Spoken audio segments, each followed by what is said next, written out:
This tutorial focuses on direct marketing, and in this section we'll look at how we can create an email marketing campaign. While email marketing is not a new technology as such, it's been around a long time. It is extremely effective. Okay, so we'll have a look at the whole idea of how you set up a very simple email marketing campaign, and maybe have a look at little e-sign and to see how they look as well. There are specific packages set up there to help you create e-signs, and what they do is they merge email addresses with text that you put together, and they send them out, so in a personalized, hopefully a personalized way. We're going to do the exact same thing using Word and Excel, really.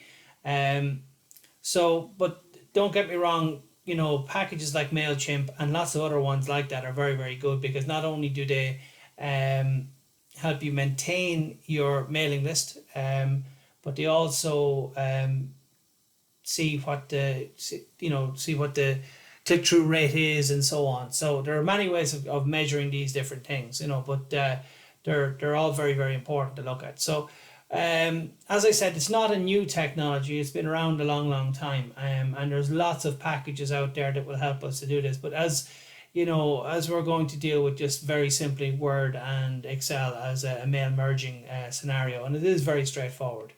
So, with regards to Word, Word will give you a number of different templates that you can work off, or you can create your own one, which is what I've done here. But you can, there's a number of different templates that you can have a look at underneath the create new and templates. Okay, so it depends on what you're trying to achieve and the different look and the feel of your newsletter that you want to send out. Is it just simply a message, or is it actually something you want to send out maybe once a month to try to engage your customers and get them to hopefully click through and follow through on something that you're trying to promote at this point in time.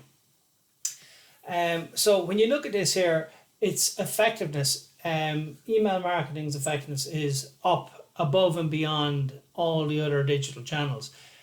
Because at the end of the day, when you're talking about email marketing, it is about closing. It's normally about closing your on converting your customers. So it's very, very good at that. So but it does depend on the campaign and what you're trying to do with it.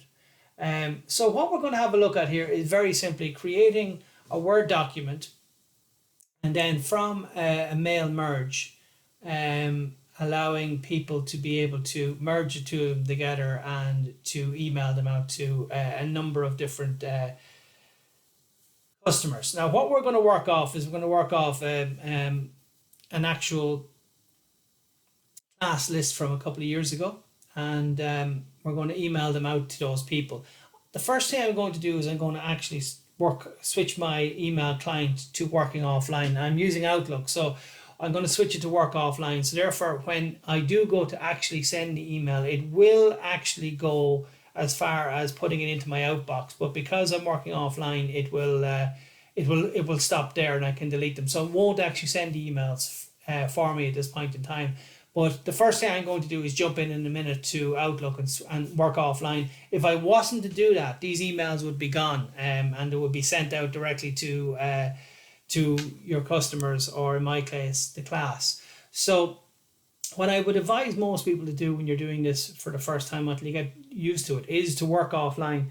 At least it will allow you then to be able to check, randomly go into your outbox and check your emails to make sure that the ones being sent out to your clients are personalized, if that's what you want to do, but they are as they should be and they look exactly as they should be. So what we're going to do is, the whole idea of merge the two of them together, which is a very, very simple concept and very, very effective. And then the emails will go from there. So first thing I'm going to do is I'm going to jump in here and I'm going to go to Outlook, and I'm going to change my Outlook here. So underneath send and receive, I'm just going to scroll across here and I'm going to go work offline.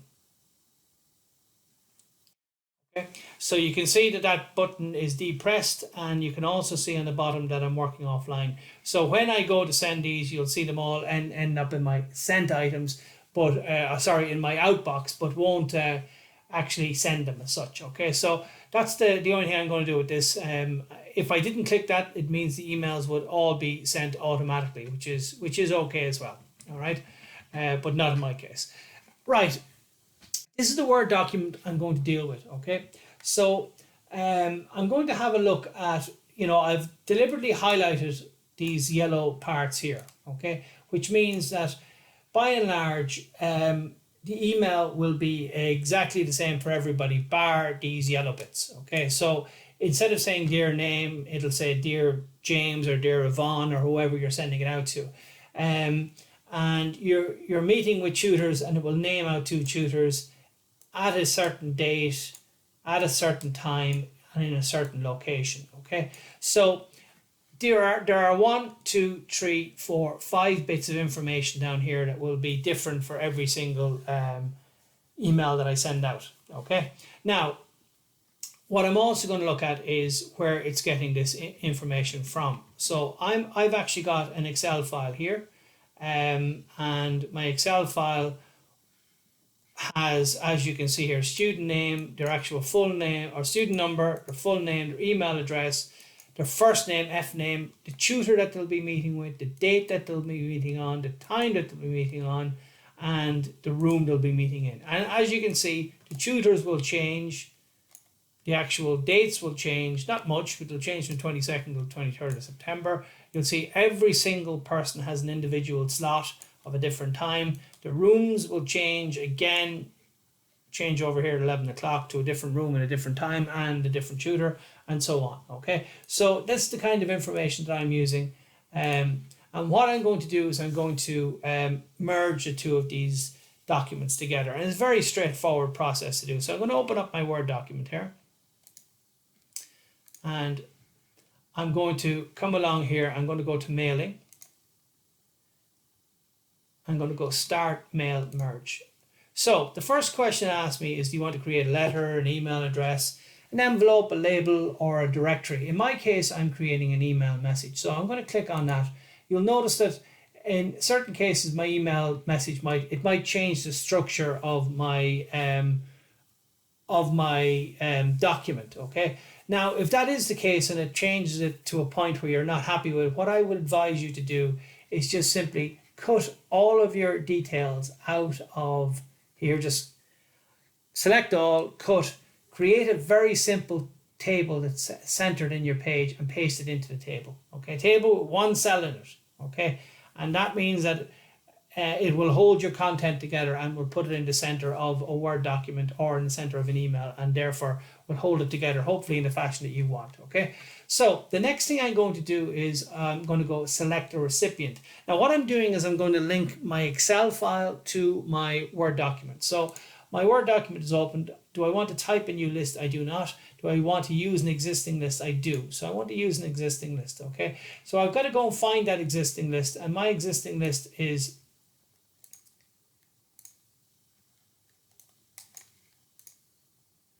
in here under, if I go into in here. Okay, and the one I'm dealing with, just to recap here, is called merge 412 amend. Okay, so that's the one I'm looking for here. Merge 412 amend. Okay, so it's this one here, and I go open. It's asking me which sheet. I'm in the first sheet, so I'm just going to go okay. So, right, nothing really happens there visibly, but what I'm after doing is I'm after linking the 2 documents, the Word document to the Excel document, which now allows me to change what I want to put in here. So with regards to that, I can edit my recipient list. My advice would always be edit your recipient list and edit the details of the Excel file in the Excel file. That's the easiest way of dealing with it. Okay, so I've already written out my email here. All I'm going to do is change the appropriate section here. Okay, so where it says name, I'm going to insert a merge field, and you can see them down along here. These titles here coincide. I'm just going to jump to the titles here, okay? Student number, name, email, F name, tutor, date, time, and place, okay? So they coincide with those. So if I turn around and go name, what actually I want to put in there is, if I have a look here, it's actually F name, all right? So it goes dear F name. If I just go preview result, it'll go dear Llama for the first person, okay? And if I look at my list here, Llama is the first person, Eric, Santino, Megan, and so on, okay? So I can see all of these lists here as I go down through them. So if I just go next, you can see Eric, Santino, Megan, and so on. So you can see the entire list as we go down through them. Now all I'm after doing is inserting the first field here, Megan, okay? Dear F name. Then I'm going down here, you're meeting with tutors. So I'm going to highlight tutors here. I'm going to come down along here and I'm going to insert the field, okay? And tutor. You can see Louise and Patty will go there. Then I'm going to go date,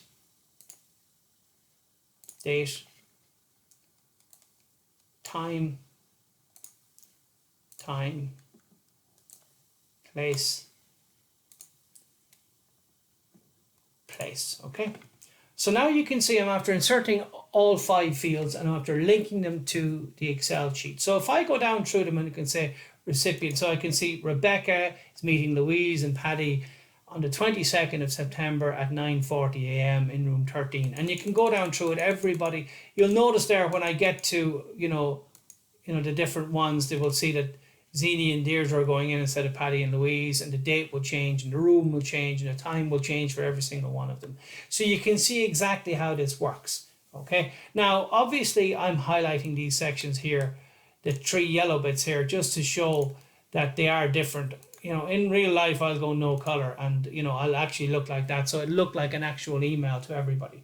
So that is my mail merging pretty much done. What I'm going to do next is I'm just going to finish it off, okay?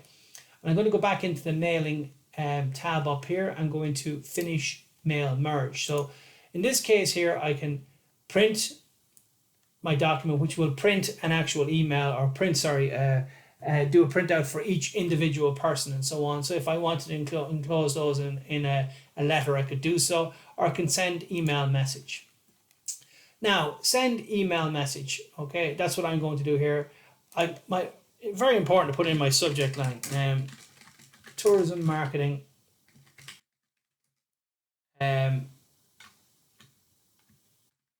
year for induction. Okay, make sure you've spelled this right, okay? Check everything here that you've spelled it right and so on, okay? I'm going to send it using HTML format. You'll see exactly how that works in a second. Now, if I wanted to, I could just do a current one. I could do from 1 to 5. Just say I had 1,000 of these to send. I could just pop them, send 5 of them at the moment and just send them out to, and send them into my outbox just to check a few before I send them all. So I'm going to be happy enough. I'm ready to go with this. So obviously I'm going to go with the subject line up here. My email is, set up, ready to go. So I just simply go, okay. You can see it's going through each one of these. You can see the time is changing. You can see, the name is changing up here. All right. It takes about a second each one, or just less than a second each one. So, I can let that work away. So what I'm going to do at this point in time is I'm going to jump across to my email here. Okay. And I can see my outbox down here is going up, okay? And you can see that my emails are going out to the 26 individuals that were in my Excel sheet. So if I look at these here, I include myself in there because, at least I know, I can see it testing going to my own email address as well. But just say I went and I jumped into the Bowell William Wallace here. So I double click on this one here and it'll show me the email that's going in there. So I'm just going to resize this here so people can see it here. And this is exactly as the email will go. If I hadn't have switched this to offline, it would have gone, Dear William, and you see the logo up on top and you can see the different times and where he's meeting Zini and Deirdre on the 23rd of September at 12:40 in room 14A. And you can see each person will have their own individual time and so on. So that's my mail merge after working for me. Now, obviously, I'm still working offline. If I simply click that button, these emails will go out to each one of these students, okay? So at this point in time, I don't want that to happen. But if, in real life, I will want to release those and I will want to send them out. Or if I've checked a few of them and everything is hunky-dory, I'll send them out. If it's not right, I'll delete them again. I can just simply delete all of these and go back to my mail merge to make sure everything is working for me and so on. Okay? So with that in mind, that's simply how it works. So I'm just going to jump back to my PowerPoint and just finish off a little with a couple of comments about what we should put into it, okay? I'm just going to open up, while I'm at it here, I'm going to open up a newsletter that we created for Walk With Me, okay? So as you can see here, it's got my header up on top with my title and Walk With Me, 7th Heaven Edition. It's got April 2020. And this bit here where it says Patrick will, of course, be personalized for each person, and I can change, just say you've signed up for a hike on the 23rd of April. I could actually say that, oh, we're looking forward to seeing you on the 23rd. So you can actually personalize any part of this email. And this is just literally, I'm looking at a PDF here, but it's a Word document that I created, and you can see on the right hand side it's got a sidebar which talks about different things on page 2 and 3, and on page 4 we're talking about Galway versus Limerick in a trail tussle, and you're talking about 7 walks in 7 days, and you see the section on 7 walks in 7 days, with each one having its own little spiel on that as well. I'm just going to scroll down to the bottom of this because this is very, very important that we look at this, okay? So I'm just going to scroll down to the very bottom. Now, this one has its details in here on the right hand side, okay? So you can see the copyright, you can see the links to Facebook and Twitter and LinkedIn, etc. You can see add us to your address book, contact us, you can see unsubscribe. This is very, very important that we include this kind of detail into our newsletters, because if we don't, we're actually breaking a contract with our subscribers. At the end of the day, we've got to be able to release them if they want to get out of the subscription, and we've got to be able to contact us as well. So every single newsletter that we send out, or every single e-sign, should have a little footer on the bottom with this type of detail in it, so people can opt out. Okay, so that's a very simple 3 or 4 page. All I've done is I've used Word as my creator for that. I saved it as a PDF. In this case here, obviously with Word, I would use the exact same thing I did a minute ago with Mail Merge to be able to change whatever detail I wanted to for each person, okay? And that is hugely important that we pinpoint who we're sending information out to and so on. So a couple of tips before we finish up here. First of all, compelling subject. Always think about your audience. Think about what they're interested in. Think about, if you're going to send out an e-sign, have it around a theme that, that is makes sense to everybody and that they can get in behind and subscribe to and so on. Make it personal, okay? Remember that we all get loads of email, and you might want to call some of them junk mail and so on. So make it as personalized as you possibly can. And don't send your email. So in other words, if you send out one every single day, this the information in it would want to be golden for people to buy into it the whole time.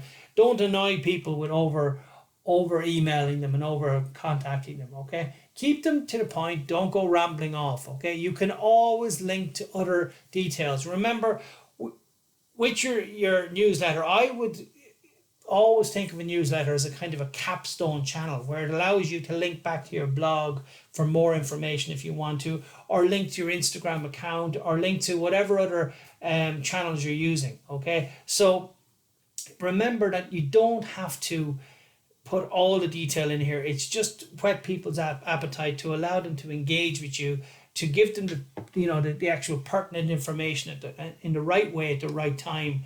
Remember, people by and large, unless they're very invested in your particular brand and your particular offering, they're not going to sit down every day and read this kind of information. So it's about getting your message across as quickly as you can. Okay. It says here, have one message per newsletter. Okay. That does not mean one section, of course, but just keep a theme around it. Okay. And make sure that everybody kind of buys into that and that it's understandable, and that everybody's happy enough with what's going on. Present value. We keep on talking about the 4-1-1 rule and the 80-20 rule, and the whole idea of that is to present value to your customer. Remember that your customer is following you or subscribing to you because they think that you're giving them added value. So don't forget that it's about them, it's not about you. That they can help you achieve your aims, but only if you help them achieve theirs in the process.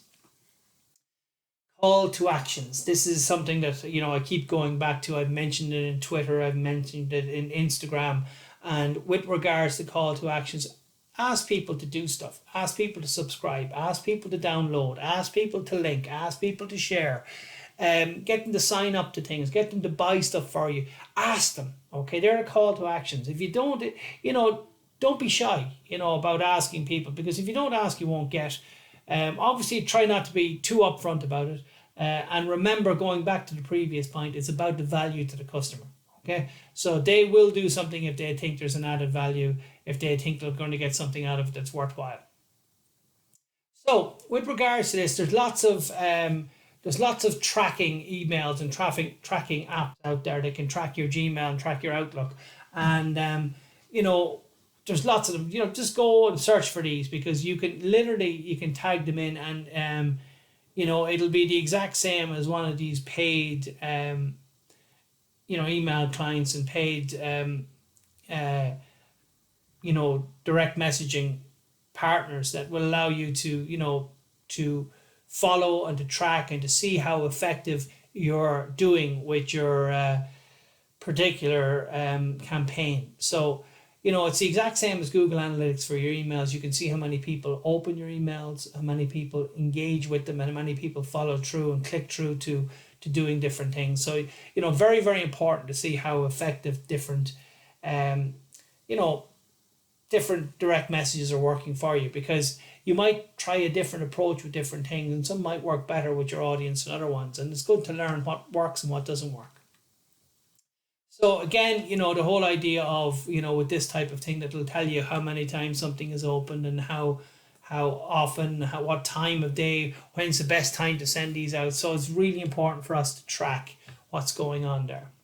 So finally, we're going to have a look at, I want you to have a look at 3 eZine examples. And the examples that we have here is Christmas in Dublin, we have Tipple, and we have Dublin Goes Trendy. And again, these examples are available up on the actual website underneath downloads, and you'll see all the examples in there, and you can have a look at them for the different channels. And they're also available up on Dropbox. So, take the opportunity to go and have a look at these examples. These examples, again, are, as I said, good, very good examples of what you should be doing. You will get hints from these, and you get tips from these, and you'll see what they've done. And you mightn't like all of it, but there are plenty of examples out there that we can learn from, and we can apply to our own particular exercises and channels going forward.